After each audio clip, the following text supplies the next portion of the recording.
12명의 사사 가운데 마지막 사사인 사사 삼손의 기사를 우리가 돌아보고 있습니다. 사사 삼손의 약점은 여자에게 약했다는 것입니다. 여자에게 약한 것이 사사 삼손만은 아닙니다. 또 지켰어야 할 영적인 비밀을 지키지 못함으로 아버지에게도 알리지 않았던 그 신비한 영적 수수께끼를 블레셋 사람들에게 던짐으로써 그때부터 여러 번 큰 위기에 놓일 뻔하였다가 아니죠. 실제로 놓였죠. 그렇게 놓이기도 했습니다. 삼손은 일생 3명의 여자와 관련이 있는데 잘 아시는 것을 왜 지금 언급하냐면 첫 번째 여자 혼인코자 하였던 그 여자와 관련된 사건은 끝이 나고 오늘 본문에 좀 매끄럽지 않은 본문 선택을 4절까지 한 것은 1절에 이제 두 번째 여자가 나타나고 4절에 세 번째 마지막 들릴라라고 하는 그 유명한 여자가 나타나고 있기 때문에 삼손의 인생에서 두 번째, 세 번째 이 마지막 여자가 나타나는 부분을 본문으로 선택을 할 수밖에 없었는데 아시는 것처럼 두 번째 여자는 이제 가사의 여자입니다. 1절에 보면은 삼손이 가사에 가서 거기서 한 기생이라고 말합니다. 기생이니까 무슨 술집 여자가 되겠죠. 기생을 보고 그에게로 들어갔더니 근데 가사 사람들이 이제 블레셋 사람이죠. 가사 사람들이 블레셋 사람들이 안 그래도 삼손과 그런 원한이 있는 가운데서 잘 됐다. 그래서 밤새도록 사람을 불러 모아서 그 성을 에워싸고 그리고 밤새도록 그를 지키고 있다가 새벽이 되면 사람들은 완전 깊은 잠에 떨어지기 때문에 새벽에 들어가서 습격하여 삼손을 죽이자. 이런 계획을 갖고 있었죠. 그런데 삼손이 어떻게 그 사실을 알게 되었는지 아니면 이런 사실이 일어날 줄 예상하고 미리 경계하고 잠도 안 자고 그 경계를 하고 있었는지 하지만 기생에게 들어가서 그런 문란한 그 여자와의 그런 관계를 계속 유지하면서 뭔가 타락해가는 모습을 보이는 삼손이 그런 경계심까지 가졌을까라는 생각은 할 수도 있겠습니다. 어쨌든 삼손은 그 사실을 알고 밤중에 누웠다가 일어나서 자기 한 몸만 도망가도 되지 않습니까? 그렇잖아요. 담 넘어서 누구도 자기를 상대할 수 없기 때문에 담 넘어서 몰래 도망가면 될 텐데 보란 듯이 성문짝들과 두 설주 기둥이죠. 그 다음에 성문을 이렇게 잠그는 그 빗장, 이 성문짝 두 설주 빗장을 빼어서 그래서 모두 어깨에 메고 헤브론산, 가사에서 헤브론산까지 약 60km가 됩니다. 25km, 30km 군장 지워서 애를 뺑뺑이 돌려서 훈련을 빙자한 그 훈련병을 고의적으로 살해한 악랄한 여자 중대장.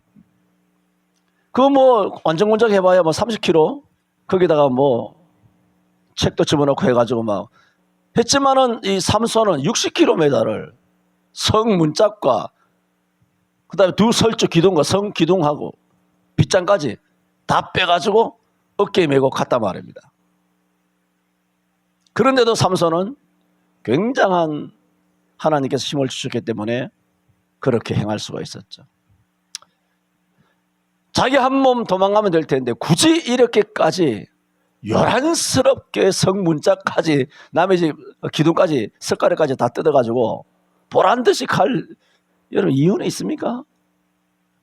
내가 이만큼 힘이 센데 너희들 해봐야 너는 헛수고하는 것이야 하며 뭔가 상대방에게 놀림감을 좀 주고 놀리려고 하는 그런 심사였는지 보란듯이 이렇게 시끄럽게 성문짝을 뜯고 설주와 빗장을 메고 나간다는 그 사실 자체가 경악스럽지만은 한 가지, 힘이 괴력이기 때문에 뜯었다고 쳐.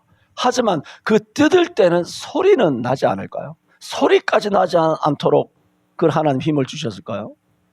아무리 힘을 주셨더라도 성문이 문짝을 뜯고 기둥을 뜯어내려면 그야말로 어마어마한 그냥 돌덩이가 떨어지고 부스러기가 떨어지고 하는 뭐 그 굉음이 들려서 그 야밤에 그 가사성 안에 있는 사람들이 자다가도 벌떡 일어나지 않겠습니까?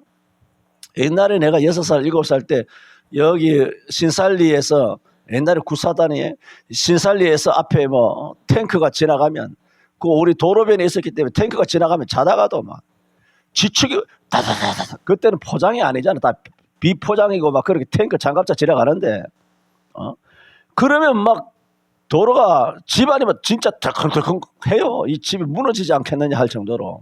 그런데 탱크보다 더 무거웠을 그런 성문짝을 뜯어가지고 나갔을 때 그렇게까지 해야 되나?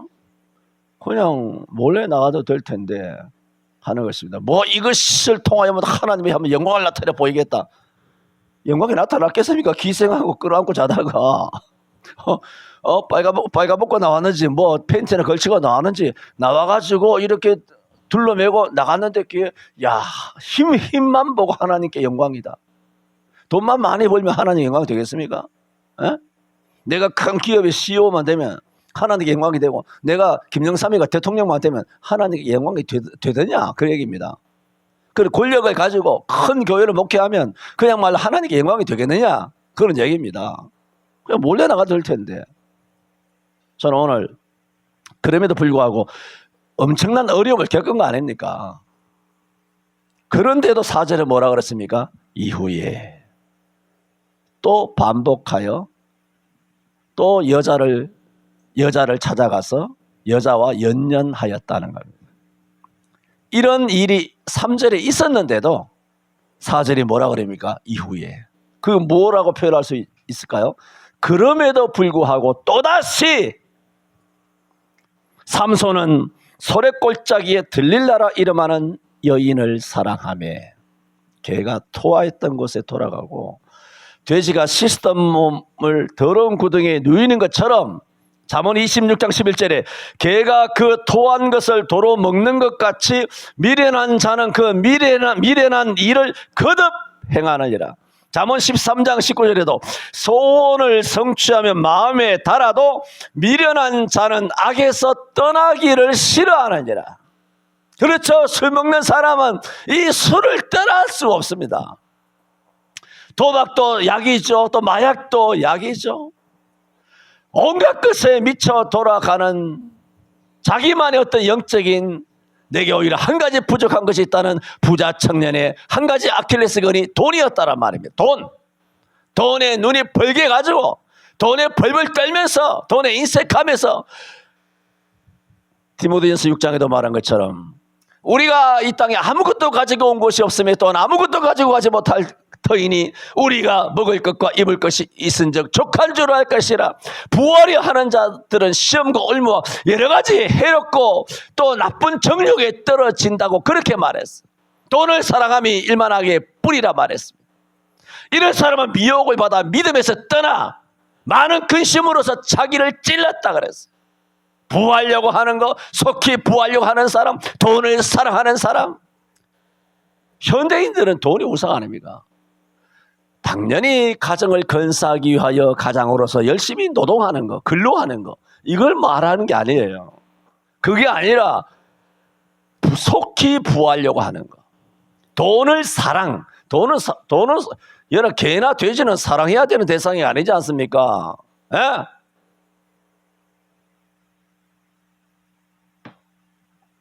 그러니까 오늘날은 이 대한민국의 이 어휘가 그것이 사단의 전략이에요. 어휘부터 다 박살다네. 어휘를 통로 중복이다.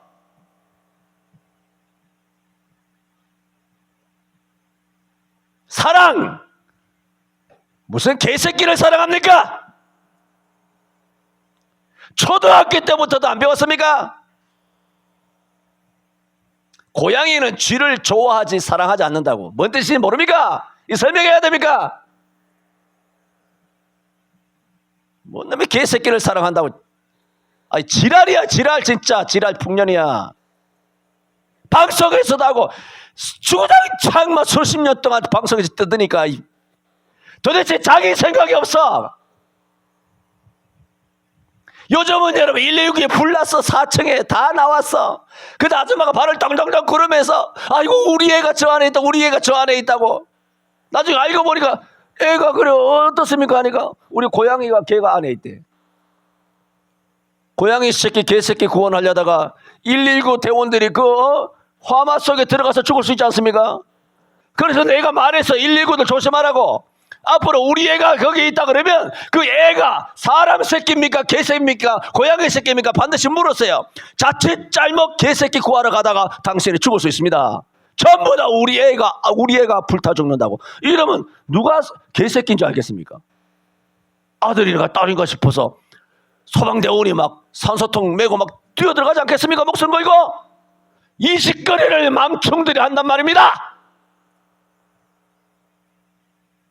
여성시대가 덕후가 워마드가 죽이려는 놈들이 함께 떼거지같이 모여가지고 대한민국을 말아먹고 있단 말입니다. 맞지? 잘했지?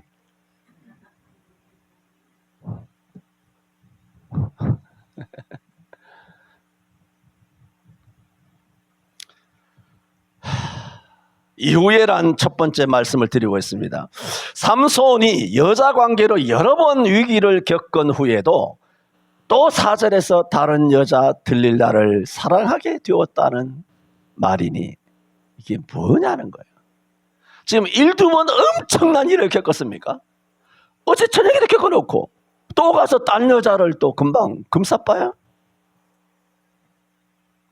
길이 아니면 가지 말랐다고. 잘못된 길로 고통을 겪었으면 다시는 길이 아닌 곳으로 가서는 안 되는데 삼손은 여전히 여자를 삼가하지 못하고, 삼손에게는 여자지만 또 여자 때문에 그럴 수도 있겠지만은 여러 가지 우리에게는 많은 그런 함정들이 있는 겁니다. 각 개인마다 달라요. 돈이 그렇게 되는 사람도 있고, 혈기가 그런 사람, 교만, 자랑질 하는 거 뭐, 거짓말을 아주 너무 잘하는 사람도 있고, 온갖 것들이 우리들에게는 치명적인 어떤 범죄가 개인적으로 자리 잡고 있다는 것입니다. 두 번째 이후에란 말이 뭐냐면, 그러므로 이 삼손이 이렇게 여자 관계로 인하여 큰 위기를 겪었음에도 불구하고 또 여자를 사랑하는 일을 또 범했다라는 그 의미가 뭐냐? 그것은 삼손은 그 위기 때마다 어떻게 벗어났습니까? 주의 신이 큰 능력으로 임했기 때문에. 힘이 없었으면 벗어날 수 있었을까요? 애초에 블레셋 사람에게 죽었습니다. 특별로 두 더미를 쌓을 수 있었겠습니까? 블레셋 사람 쳐들어왔을 때 애초에 블레셋 사람에게 상대가 안 돼서 그냥 죽었을 거예요. 성인이 아무리 힘이 세도요, 성인이 같은 성인대 남자 성인 대 성인이 1대2 싸우기 어렵습니다. 1대2로 힘이 세도. 아주 약골이라든가 아주 키가 작다든가 아주 뭐 병약하지 않는 이상, 보통 얘를 군인으로 얘기합시다. 보통 군대에서 이렇게 상병 일병 정도, 병장 정도가 있는, 군대에서 좀 짬밥 좀 먹었다고 하는 이 젊은 보통 청년들이 있는데, 전국 어느 부대든 간에 그 소대 그 부대에서 2대1로 붙어서 이기기는 쉽지 않습니다. 예를 들어 공수부대라 봅시다. 공수부대원들끼리 2대1로 이길 수 있겠습니까? 불가능합니다. 해병대원들 뭐 귀신 잡는다 그러죠. 걔네들이 같은 해병대원을 2대1로 이깁니까? 못 이깁니다. 이거 안 됩니다. 이게 보통 보병이든 어떤 뭐 전투사단이든 어떤 예비사단이든 간에 그 같은 부대 내에서 2대1로, 이건 거의 뭐 작살납니다. 2대1로 하면. 그런데 삼손은 수십 명의 블레셋인 1000명의 블레셋인을 다 죽여버린 거예요. 그러니까 여러분 보세요. 이렇게 되면 삼손에게는 뭐가 생길까요? 과신이 생긴 거예요. 많은 위기를 겪었지만 앞으로 또 이렇게 여자를 건드리고 하면 또 위기가 올 줄 알죠. 위기가 올 줄 알지만 과신이 생기는 거죠. 난 이걸 극복할 수 있다. 믿음으로 극복할 수 있다. 극복할 수 있다. 이게 성령님이 주의 신이 임하심으로 주신 힘이잖아요. 하나님이 주신 힘으로 내가 극복할 수 있다. 왜 삼손이 이후에도 계속 범죄했느냐? 하나님이 주신 힘을 과신했기 때문이다. 오늘 그 말씀을 드리는 겁니다. 말씀드린 것처럼 삼손은 자신이 저지른 일로 닥친 위기를 여호와께서 주신 큰 힘으로 여러 번 넘겼습니다. 그랬을 때 처음 능력이 임했을 때 삼손은 어땠을까요? 사자를 때려 눕혔을 때 감사했을 겁니다. 그리고 너무 감동하고 설레이고 정말 가슴이 뜨거웠을 겁니다. 자기 스스로도 놀랐을 거예요. 내게 이런 힘을 주셨구나. 그런데 그 힘이 거듭되면서 블레셋 사람 30명까지도 때려치고 그 겉옷을 뺏어가지고 수수께끼 진빚으로 갚고 또 블레셋 사람들도 들고 치고 여우도 300마리 잡아가지고 회를 꽂아가지고 다 하고 또 1000명도 나귀 턱뼈 하나 가지고 두 더미를 쌓고 이쯤 되니까 삼손은 거듭거듭 하나님의 힘이 내게 여전히 머물러 있는 것을 보고 이제는 감사와 설레움과 뜨거운 가슴이기보다는 하나님이 주신 힘을 어떻게 할까요? 당연시하게 됩니다. 우리도 오랫동안 교회 생활하다 보면 당연시 하잖아요. 교회에 1000명이 있어. 목사님들은 다음 주일에도 1000명이란 성도가 여기 눈앞에 우리 교회에 올 줄 당연시 합니다. 1000명이 있고 1000명이면 한 달에 헌금이 한 2억 나오나? 1000명이면 1억 나올 거예요. 한 달에 헌금이 1억, 1000명이면. 1000명의 사람들을 1000명만 해도 괜찮습니다만은 예를 들어 1000명 되면 목사가 그 성도들의 1000명의 이름을 다 알까요? 모릅니다. 500명만 넘어도 부대끼입니다. 왜냐하면 500명 되면 부부잖아요. 부부에 그 자식들이 있잖아. 자식들이 있다니까. 그러면 주일학교 중고 청년부 애들 다 이름 있잖아. 우리 집사님에게 애들 이름 있는 것처럼. 그래 성인이 한 1000명 정도 되면 500명 정도 되면 주일학교 중고등부 아이들 이름 모릅니다. 신방 갈 때 찾아보고 아무개 뭐 둘째 아들 어떻게 잘 지내는지 뭐 이렇게 묻는 거지. 그거 어떻게 다 알아요? 목사가 확실하게 아는 것은 1000명이고 800명이거든. 다음 주일도 1000명 800명 나온다는 거예요. 담임 목사는 뭐냐? 경령이에요. 그런데 1000명이 평균으로 나오다가 900명이 떨어졌어. 담임 목사는 그거예요. 부교역자들 부목사를 불러가지고 1교구부터 10교구까지 두들겨 패는 거야. 다 신방하세요. 그 밑에 전도사들, 부교육자들, 강주사들 다 불려 모여가지고 30명씩 매주일 밤마다 이렇게 회의를 하죠. 목사는 그거죠. 신방하라고. 왜 이러냐고. 오늘 뭐 중고등부가 나도 그런 얘기를 많이 들었어. 그때 뭐 중등부가 한 90명 됐는데 오늘 왜 80명인가? 박 전도사 80명이네. 목사님은 그렇게 하는 거예요. 내가 23살, 24살 때.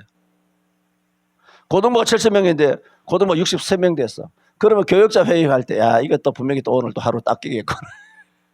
그 교역자에 쫙 시야층층에 교역자 쭉 들어가면 뭐 매주마다 묻지는 않지. 뭐 주일학교, 뭐 중고등부, 청년대학부, 뭐 이렇게 강도사도 있고 부목사도 있고 교역자들도 많으니까 와서 이제 보고 한마디 툭 던지지 담임 목사님이. 그래 부모님 세대지 담임 목사님이.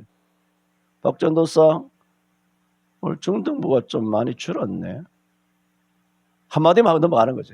그러면 그 뭐냐면 신방하고 이거 다 하라 이거지 이게.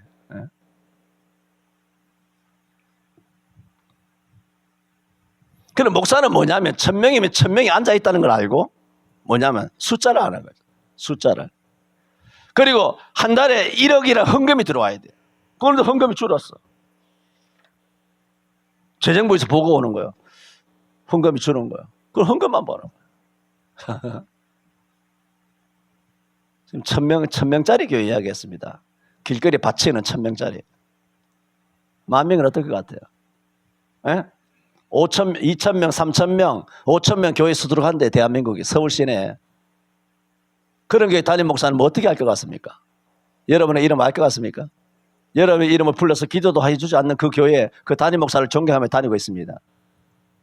내가 알아요. 내가 이 오영애 권사 이야기했잖아요.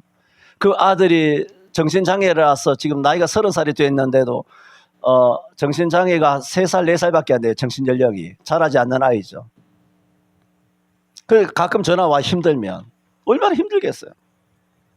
그 장애를 가진 정신장애를 가진 아이가 나이가 30살이니까 30년 동안 고통한 거 아니에요. 30년 동안. 정신장애라니까. 그래 전화를 해. 전화를 하고 뭐 어떻고 저떻고 하면 권사님 내가 이용수 씨랑 또 준엽이 상엽이 위해서 기도합니다. 권사님 내가 항상 기도하고 있습니다 하면 온누리 교회잖아. 몇만 명 모인다는 강 건너편에. 목사하고도 친하거든 뭐. 그 전에 있었던 뭐 하용조 비롯해 지금 있는 목사하고도 다 친해. 왜냐하면 이 권사가 대단한 권사이기 때문에. 그 교회에서도 하이 클래스예요. 하이 클래스. 그런데도 그 양반이 뭐라 그러는지 압니까? 내가 알지만은 툭 던지는 말이 목사님 날 위해서 기대해 줄 사람 목사님밖에 없습니다. 아이고 주님의 교회 몇만 명 되는데 그 목사들이 뭐 자기 이름 불러가면서 기도할 것 같아? 기도 안 해. 하겠습니까? 몇만 명인데. 하겠냐고 목사랑 아마 친해도 안 하는 거야. 목사님 우리 가정을 위해서 목사님 아니면 기도해 주실 분이 없습니다. 말하자면 목사로서는 기도해 주는 사람이 없다는 거예요. 목사로서는. 주변에 누가 있겠어? 고래땡 같은 교회만 다니는 거야. 자기를 위해 기도해 주는 목사가 없는 거야. 자기를 위하여 기도해 주는 목사가 없다고 수두룩하죠. 작은 교회는 담임 목사님 다 하겠죠. 이름 불러가면서. 우리 아이들도 이름 불러가면서 다 하죠. 교회 안 나와도 철인이 성균이 태균이 위해서도 끊임없이 항상 기도하거든. 안 나와도 한번 발 디뎠잖아. 예. 아니 이용순 집사님 홍렬이 기열이 교회 한번 왔어? 신방 가서 아들 이름을 내가 안 거야.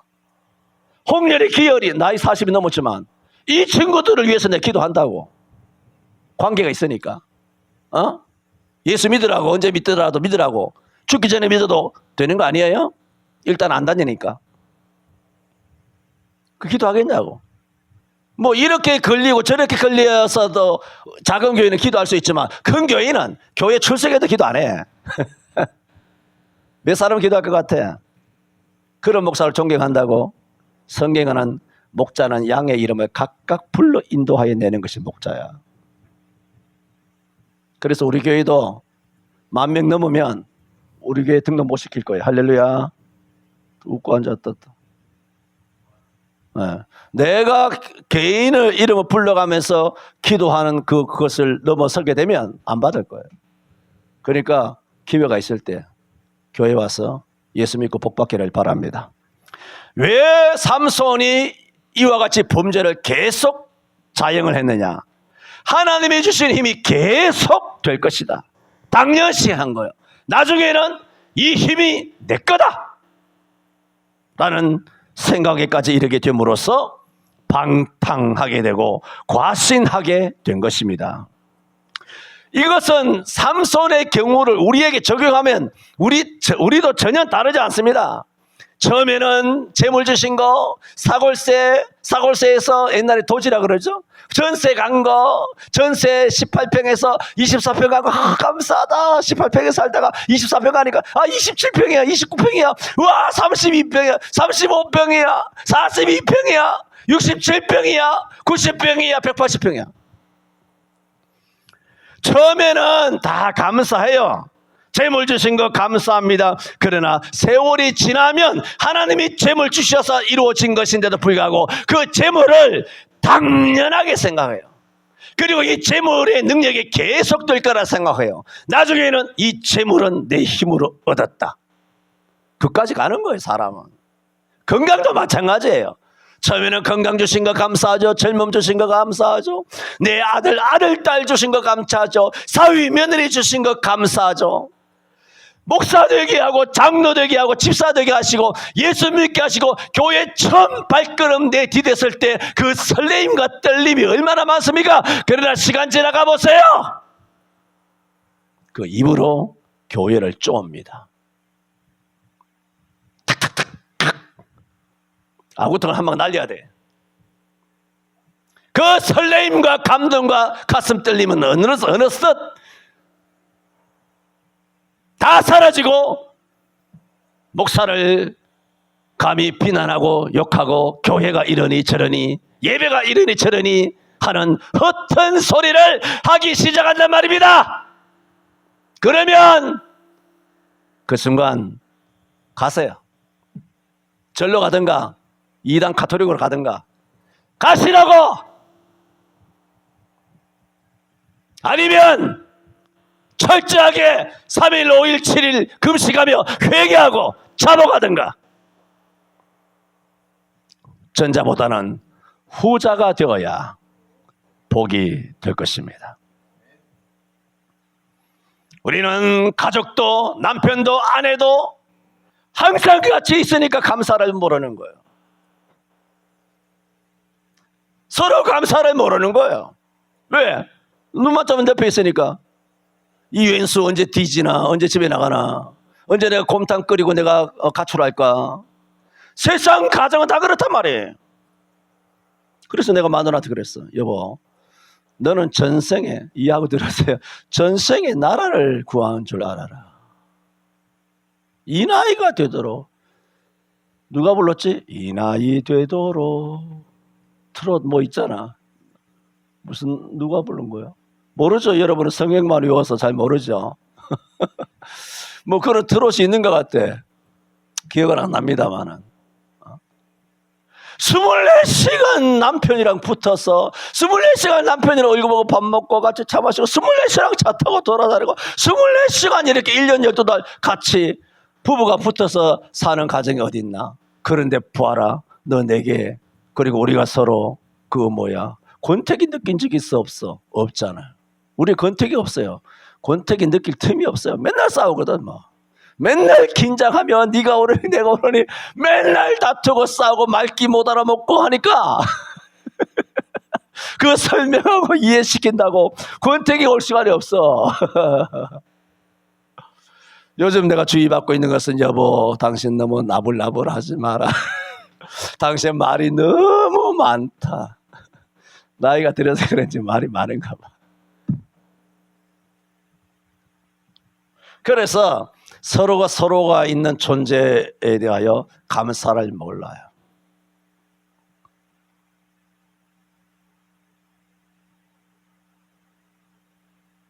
우리가 가진 처음의 감동, 처음의 은혜와 처음의 감사는 문제는 그리 오래 가지 않는다는 겁니다. 그래서 요한복음 1장이죠. 거기서 말씀하신 것처럼 예수님께서 당신을 사람에게 의탁하지 아니하셨으니 사람의 속에 무엇이 있음을 주께서는 아심이라 그랬어요. 저도 알아요. 주님과는 뭐 비교가 되지도 않는 것이지만은. 그래서 나중에는 직분을 목사든 장로든 권사든 집사든 직분 가져가지고 오랜 세월이 지나면 나중에는 타성해졌고 의무적이고 나태해지고 나중에는 심지어 교만하게까지 되는 겁니다. 목사는 말할 것도 없어요. 근데 이 땅에 장로 권사들이 왜 이래 교만한 뒤에 새끼라는 것을 내가 생각합니다. 교만한 인간들이 그리 많은지 모르겠어요. 참 교만해요. 기독교인이. 그래서 저는 한국 교회는 도대체 하나님께 예배하는 교회인지 구원을 전파하는 교회인지 종교인을 양산하는 조직인지 저는 혼돈이 됩니다.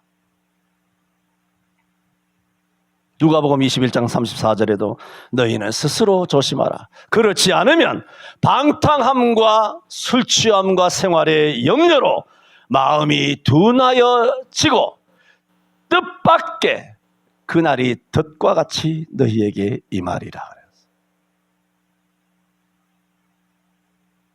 시편 50편 21절인가요?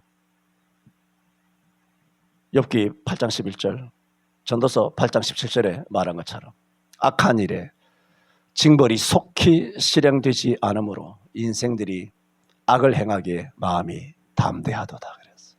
하나님은 허망한 사람을 아시나니 악한 일은 상관치 않으시는 듯하나 하나님이 다 보시느니라. 욥기 8장 11절에 시편 50편 21절에는 내가 이 일을 행하여도 너가 악한 일을 행하여도 내가 잠잠하고 가만히 있었더니 네가 나를 너와 같은 줄로 여기는도다. 그러나 내가 너를 책망하여 네 죄를 네 목전에 차례로 베풀리라 그랬어. 교회에서 막 씻고 찢고 까불고 멋대로 행동을 해도 아무런 일이 안 일어나는 것 같으니까 그리고 하나님을 두려워함이 전혀 없는 거예요.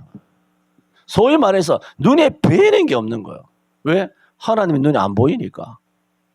눈에 보이는 게 없이 지 멋대로 행동하는 교회에서 저는 그런 걸 보면 참 어처구니가 없다. 한국교회에 만년되어 있습니다. 여러분은 우리 교회 안에 있으면서 우리 교회 안에서 주시는 하나님의 말씀으로 잘 양육되고 훈련되시기를 바랍니다. 여러분 교회 우리 교회에서 한 걸음만 밖에 나가서 듣는 그 모든 것들은 여러분은 경계해야 되는 것이 아니라 듣지 말아야 합니다. 지금은 기독 TV든 뭐든 간에 헛소리 하지 말고 하여튼 들을 게 없습니다. 들으면 안 돼요. 그 어떤 영향을 받아서도 안 돼요. 여러분이 받아야 될 영향은 성경에서 성경 전 세계 정치, 경제, 사회, 문화, 군사, 안보, 역사, 초대, 근세, 중세, 현대 교회사 아니면 구약과 모든 고대 사회를 비롯하여 장차오는 세상에 이르기까지 내가 여러분이 우리 교회 안에서 충분히 다 들을 수 있도록 설교를 준비하여 여러분에게 선포를 하고 있기 때문에 딴 데서 귀동냥에서 들어서 배워야 될 건덕지가 있는 것은 단언컨대 1도 없습니다. 백해무익할 겁니다. 지금 시대가 그래요. 삼손은 과신한 겁니다. 삼손은 방심한 겁니다. 여인과의 관계로 인하여 오는 위기를 하나님의 신의 권능을 힘입어서 고비마다 탈출하고 승리하는 일이 연속되자 자신의 죄를 지음으로 오는 위기를 또 그 위기를 극복할 수 있게 해주신 하나님의 은혜를 대수롭지 않게 생각한 겁니다. 그러므로 어제도 이겼으니 내일도 별 문제 없으리라 방심한 것입니다. 오늘 제목대로 삼손은 이후에 또 여자 관계로 인해서 깊은 수렁에 빠지게 됩니다. 그 여자가 바로 들릴라 아닙니까? 이것은 비단 삼손에게만 해당하는 말은 전혀 아닙니다. 나도 예외가 아니고 여러분도 예외가 아닙니다. 하나님께서 은혜를 주셨어. 우리를 도와주시고 긍휼히 계시고 불쌍히 여기셔서 원상 회복해주고 다시 세워주셨는데 또 이후에도 은혜를 받고도 용서를 받고도 도움을 받고도 또 나가서 똑같은 범죄를 거듭 저지르는 것은 교만입니다. 방심입니다. 나태함입니다. 우리는 정말 깨어서 우리 스스로를 경계하며 말씀 위에 바로 서는 신앙의 삶을 살아야만 삽니다. 기도합니다. 주님, 우리는 연약합니다. 온갖 육체의 정욕과 안목의 정욕과 이생, 온갖 음행과 방탕과 술 취함과 되지 못하면서 된 척하고 알지 못하면서 아는 척하는 위선과 외식과 교만과 거만과 오만과 자만으로 똘똘 뭉쳐져 있는 죄인들입니다. 주님, 은혜의 사슬로 우리를 결박하여 주옵소서. 방심하지 말게 하여 주옵소서. 하나님의 은혜를 대수롭지 않게 여기지 않게 하여 주옵시고 깨어있게 하여 주옵소서. 예수님 이름으로 기도하옵나이다. 아멘.